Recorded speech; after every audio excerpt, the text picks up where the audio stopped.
All right, so this is going to set you up on syncing your school loop with Google Classroom. It's also going to show you how to import the grades from the Google Classroom. So this is just an image of my classroom. You can see I've already set up pre-calc classes. I'm now going to set up my Algebra 2 classes. I'm not going to add them in Google. I'm actually going to go to School Loop. And on this home page, on the right side, you'll see it says Set up Assignment Syncing. You want to click on that.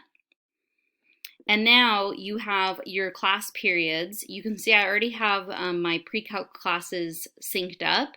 I can now create a Google course for any of the periods that I want to add and have synced. Now I'm not going to do it with my Algebra 2 students because I actually don't want to use Google Classroom with them. I'm going to do my fourth period TA. I'm going to go create a course. And then if you look down here at the bottom, it says it's going to have both of these automatically selected to auto import assignments, and it will update every 5 minutes, which is great because every time you update an assignment in School Loop, it will automatically update it in the Google Classroom. Also, invite your students to join Google Classes. If they don't get an email, they won't know that they've been invited. So this would be good to have checked as long as it's the first time that you're doing this. So also you want to have the default category set to assignments. That pairs really well with the School Loop video for grade books that I sent out earlier. So from here, I have that I want to add my TA and create a course. I'm going to click Submit. And then it's going to be generating right now my TA's Google Classroom course. So if I go into here and I hit refresh, you're going to see my TA just populated. And we're going to click accept. And by accepting, we have essentially just opened up and created the course. Now, if there was classwork assigned to my TA on School Loop, it would appear under classwork. I don't have classwork assigned to my TA, but I'm going to use my pre-calc classes as an example. So you can see here, these are all the things that were imported along with the due dates. I can click on any of these and see how my kids are doing. It also has in the stream when each of these items got added. So now if we go back to our portal, essentially that's all you have to do and it's all synced. So how do you import grades? Really quick, before I go on to importing grades, let's say you set up the syncing and then later decide you don't want to use it. That's totally okay. You go back up to setup and you would disconnect the Google Classroom. So that's going to disconnect my fourth period TA, but it's actually going to disconnect these two as well. So what I have to do is I can disconnect. Everything's been disconnected. And then when I go back in,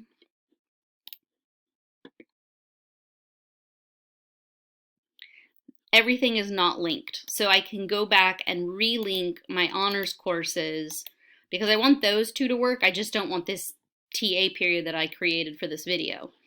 So I'm going to unclick invite my students because they've already been invited. I'm going to leave the auto import clicked because I want it to continue to be linked to my School Loop. All right, now, so how do I import the grades? So you're going to go to your grade book. You're going to go to your assignment that you want the grades to be imported for. And at the top, there's this import option. So if I click import, you have a couple options here. You're going to pick import from Google. And when you do that, it looks like nothing happened, but there we go. So these are the kids who have turned in the assignment and have gotten a grade for their assignment. So I would just go ahead from here and click save and exit. And that's how you import them. Ideally, these would all be filled up because you wouldn't be doing this until after all the students complete the assignments. So let's say on Friday is when this assignment's due. I finished grading these assignments in the Google Classroom. I can come here, click import. All of these will autofill. I click save and exit. And those will show up under those students' grades. I'm going to actually click cancel because I don't want them to pop up yet. And then just for reference, when you click on classwork and I click on the individual assignments in the classroom, you can see how many kids have turned it in, how many have been graded. You can click on turned in. I can see the students who've turned them in that I have not given a grade to. So each time you click and you give them a grade, and then you return that assignment, those are the assignments that are going to populate when you do the import. So by clicking return, those are now recorded, and those are going to populate when I go to do my import in Schooloop. Hopefully this was a quick and easy video on how to sync up your grade books, and it answered your questions on importing grades as well.